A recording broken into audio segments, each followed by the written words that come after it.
জানেন ক্ষমতা যারা এলেন এরা কিন্তু ভোটটা সম্পর্কে একটা ধরনের একটা সংশয় তৈরি করেছেন।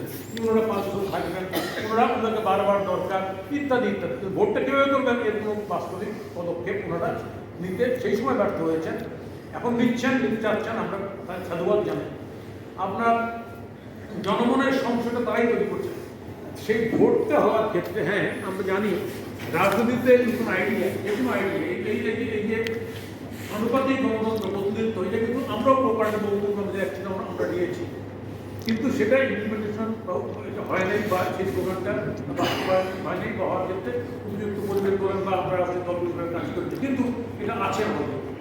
আজকের প্রেক্ষাপটে আমরা এখানে বারবার করার চেষ্টা করছি যেন নির্বাচন, সেখানে দুটো পক্ষ কথা বলা হয়েছে, ভালো কথা।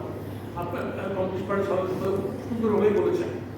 আমরা আলোচনা যা করলাম এই কয়েক সংস্কার নিয়ে, সেখানটায় কিন্তু উচ্চকক্ষর কথাটা বলা হয়েছিল যে উচ্চকক্ষের আনুপাতিক প্রতিনিধিত্ব কথাটা ভাবা হবে বা চিন্তা করা হয়েছে নিম্নকক্ষে। হঠাৎ করে যখন এই নির্বাচন আসার কথা হয় তখনই একটা দল, আমরা জানেন সেই দলটা সম্পর্কে বিভিন্ন বহুবিধ প্রশ্ন আসছে। সেই দলটা কিছু কথা বলল না নির্বাচন করা হবে না, নিম্নকক্ষের আনুপাতিক প্রতিনিধিত্ব কেন? যদি আওয়ামী লীগ ভোটে না যায়, ব্যান্ড হয়, আওয়ামী লীগ যদি ব্যান্ড করে তাহলে এটা দরকার। কেন দরকার? কেন ওনারা মনে করছেন যে এমনি যদি ভোট ওনারা 10% পায় তাহলে 10% ভোট পায় 330টা সিট পাবে। আর যদি বিএনপি ধরেন 35% চলে তাহলে ভোট পায় 320 পাবে।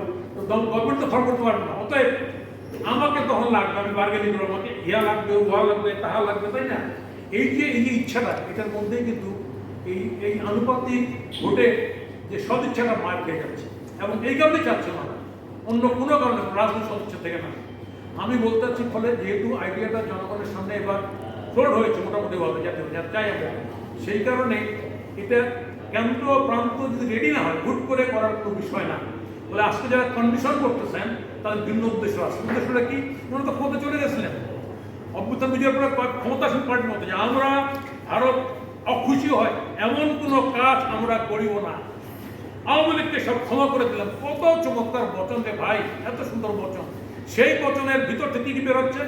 ওনাদের একটা ছাত্র সংগঠনের একটা পত্রিকা বেরোলো, সেখানে মুক্তিযুদ্ধকে কটা করেছে, চাপের মধ্যে প্রস্তাব করা হয়েছে।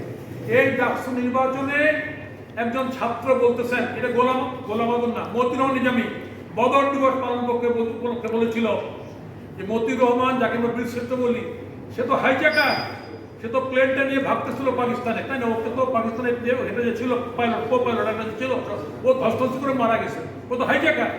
সেই কথাটাই কিন্তু আজকে নতুন এই শিবিরের প্যানেল যে হয়েছে সেই প্যানেলকে পাত্র বলে ফেলছে। বৃক্ষ কি নাম, ফলে পরিচয়। আমরা জানি ওরা কি করতে চায়। আমি তো পরিষ্কার বলবো, আজকে যেভাবে ভোটটাকে কন্ডিশন করা হচ্ছে, এইটা না হলে ভোট হবে না।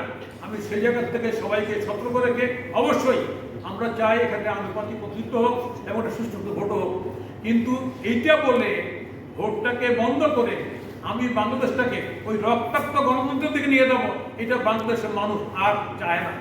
আমি সেই কারণে আজকে যারা এটা আয়োজন করেছেন, আমি তাদের প্রতি শ্রদ্ধা রেখে বলতে পারি, সময়ের 1 ফুট অসময়ের 10 ফুট চিন্তা করে আমরা সবাই এগোই।